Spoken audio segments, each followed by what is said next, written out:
So many of you have asked me if I can show you the techniques that I use when I'm painting skin and how to make it look believable and alive, because many times when I look at beginners' paintings, the skin tends to look a little bit dull or lifeless.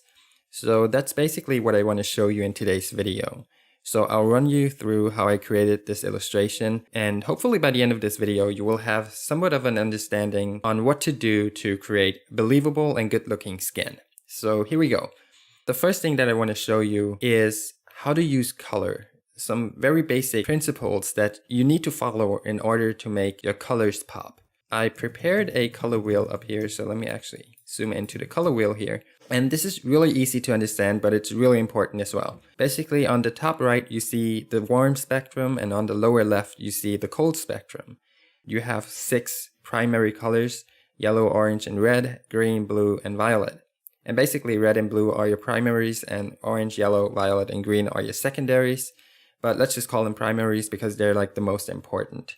And so yellow, orange, and red are warm colors, green, blue, and violet are cold colors. And they are important because when you're painting and your light source is warm, you want your shadows to be cold, and vice versa. So if your light source is cold, you want your shadows to be warm. And this doesn't apply to every situation, but most of the time this is what you want to follow. I'll show you in this example over here in this painting what I mean with that. So her face is in light and the light is warm. So I'll show you. So her face has some yellows, some reds, some oranges. So her face is mostly in warm light. And her shadows down here are bluish violet. So this is cold. And her face is warm. And so you want to keep that in mind when you're painting. If your light source is warm, you want your shadows to be cold. And if your light source is cold, you want your shadows to be warm. That really makes an image pop. It's a really easy principle to understand and to apply, but you need to know it. And many beginners, they really don't know about these things, even though they're really simple to apply to your paintings, and they make such a huge difference. You don't have to fully understand the whole color spectrum and how it works, but slowly kind of ease into it and try to understand the basic rules that apply to color. So just remember, if your light source is warm, you want your shadows to be cold. Next, I'll just run you through how I created this illustration and the steps I've taken and what went through my mind and why I've done certain things that I've done. So in order to do that, I'll just hide the finished piece. And so what you see here, let me actually hide the base color. So this is the original sketch. It's not too detailed. It's pretty loose, but it has enough information for me to get started painting.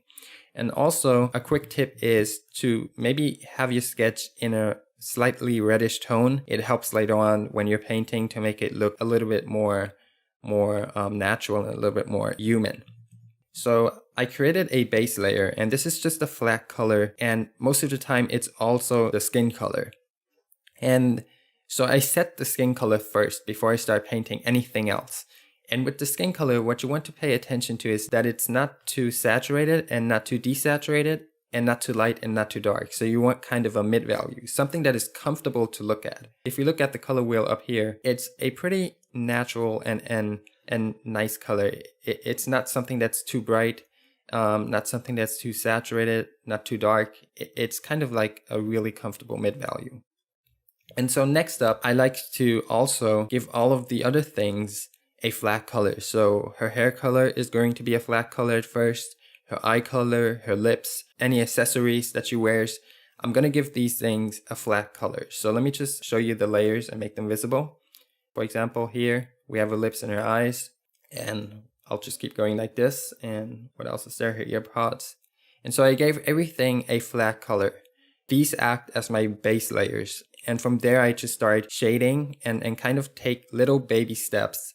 You don't want to go in there and expect it to be like finished in 10 minutes. You want to really take it one step at a time and work towards your goal in small steps. These are the base layers. And then from here, I can start shading slowly. And what I do when I'm shading is, so many beginners, what they do is they take the skin color and then they just use a darker color to paint on top.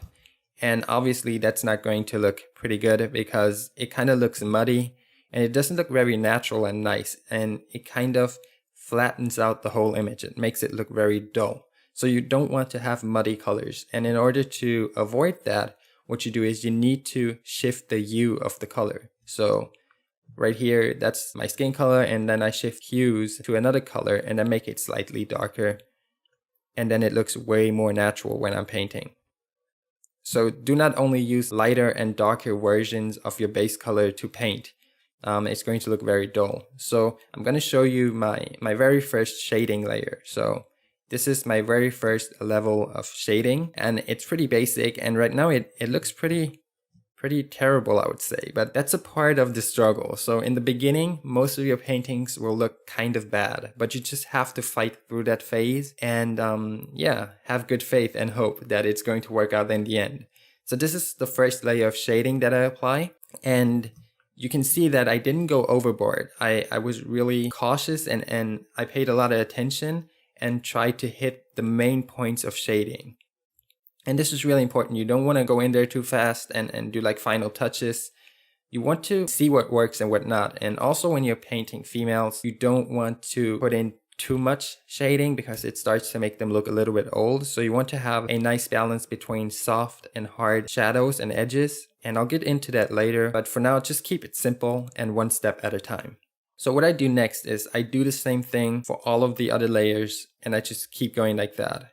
So here's a simple layer of lighting, and I had a reference for this painting and I knew that the lighting was coming from the top right.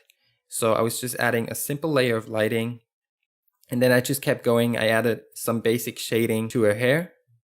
Again, really basic, but you can see that the more layers of shading that I've added, the more it comes to life. So first layer of shading, second layer, it looks already much better than before. And then the third layer of shading to her hair, it makes a huge difference. So as you guys can see, I don't rush it at all. I take it one step at a time, really slowly. And so what I do at about this stage is I like to start deleting parts of my sketch. And so I deleted parts of my sketch, and this is what's left. So I got rid of most of my sketch basically. And then I just kept working on it. Another layer of detail, another layer of shading. You can see now I'm starting to shade in her nose ring and some more lighting to her hair and her eyebrows. And I just keep going like this.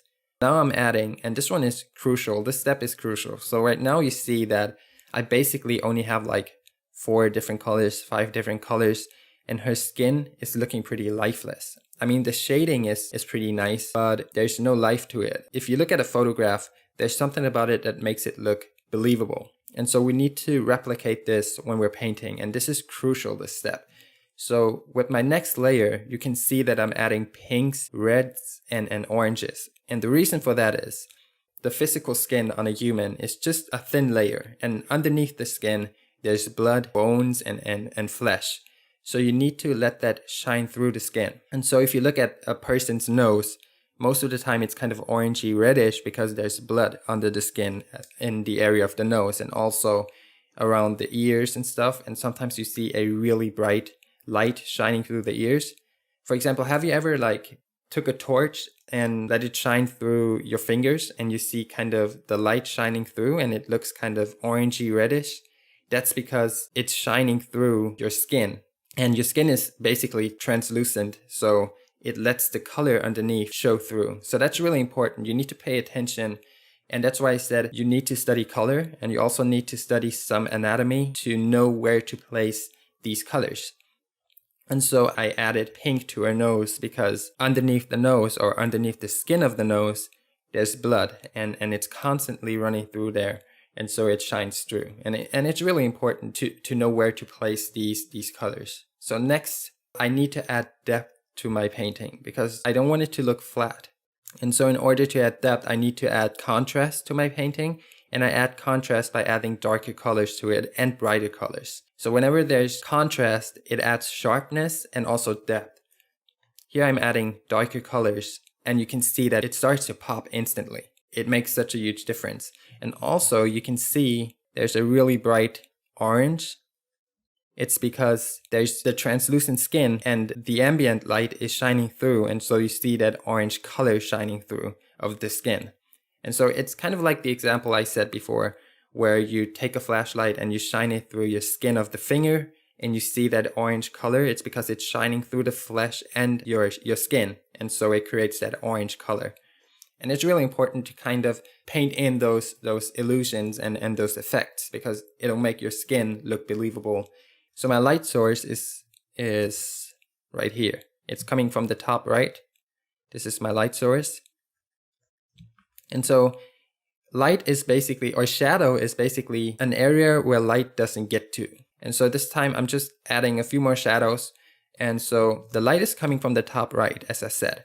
And so you can see light right here on her eyelid. But what I've done with the last layer is I added some shadow here on her eyeball, because her eyelid is on top of her eyeball and is throwing a shadow onto her eye. And so you need to pay attention to small things like that. And the more you pay attention to these things, the more believable your paintings will look. And the more you know about these things, the better impression you will leave to the viewer. And sometimes the viewer doesn't know what makes an image good. They just don't know. But they have a sense for a good image. They just can't tell what's good about it. So it's you, the artist, who needs to create that perfect illusion and kind of fake reality with your painting. So if you noticed, this is my sketch layer up here, and all of the colors are still underneath my sketch layer. So I never painted on top of my original sketch. And I like to do this because it means I don't have to commit to anything that I'm doing yet, because I still have my sketch on top of everything. Now, obviously, this doesn't apply to traditional painting. So if you're painting with oils or acrylics, you obviously can't keep your sketch on top of your paints unless you have a really thin layer of paint. But when you're painting digital, you have the freedom of applying filters, of going back, of having your sketch on top of everything. So use these advantages when you're painting. And now I start painting on top of my sketch for the first time with this painting. And what I do is I start adding detail to her hair. And you'll see this makes a huge difference to the painting overall. It just adds a big layer of realism to the whole painting. So if I just turn it off again and turn it back on. But if we zoom in, it's actually not a whole lot that I've changed. I just added a few single strands of hair. But it's the small details that make a huge difference. And I like to keep these small details until the end of my painting, such as highlights. I don't add them while I'm painting, I add them at last.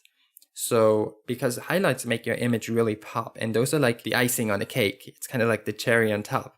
So keep them for last and see how they make your image come to life. With the next layer, I'm actually showing you the highlights that I've added to her eyes, and just see how much life she gets from it. So it just makes it pop.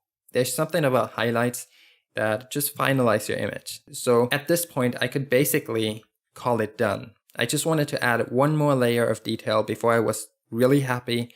But even if I showed you this painting right now, you would probably like it. But to me personally, I needed an extra layer of detail for me to be happy. And that's what I've done. So the next layer is the last layer of detail and painting that I've added to this illustration for me personally to be happy and to call it quits. And so this was my final step. And to be honest, it's really not a big difference. It's just a few small edits, but I needed these for me personally to be happy. And so what I've done, if we look at this step and the last one, I edited her eye. I just thought it was too low. So I kind of lifted it and to kind of balance it out with the other eye. And I also just cleaned it up around the edges. And this was just a personal thing. So you need to find that point where you say, I'm happy with this. And this is different from person to person, but don't get caught up in this endless cycle of, I need to keep working at this. It's not good enough. Sometimes just call it quits and move on to the next painting. You don't want to get caught up a week in one painting and not get anything else done. I would rather create something that's not 100% perfect, but maybe 80%, and I get to work on the next piece, because to me, quantity goes over quality when it comes to getting better at drawing. So if you're working on a client commission, then definitely you want to give it your all. You want to do like 100%, maybe even more. But when you're working on personal pieces and you're just trying to get better, then don't focus on perfection. Focus on quantity, really. Like, do as much as you can. And that's, to me, that's one of the best ways to get better in a short amount of time. So this is basically the end of the tutorial, and hopefully you have learned something by watching this video. This is my first tutorial. I've never done a tutorial before where I tried to teach somebody a technique when it comes to painting. So I hope it wasn't too terrible and that you guys were able to learn something from it. Thanks for watching my video. I really hope you got something out of this and that you found it useful. And as always, guys, I hope to see you in my next video, and I love you with all my heart and soul. Peace out.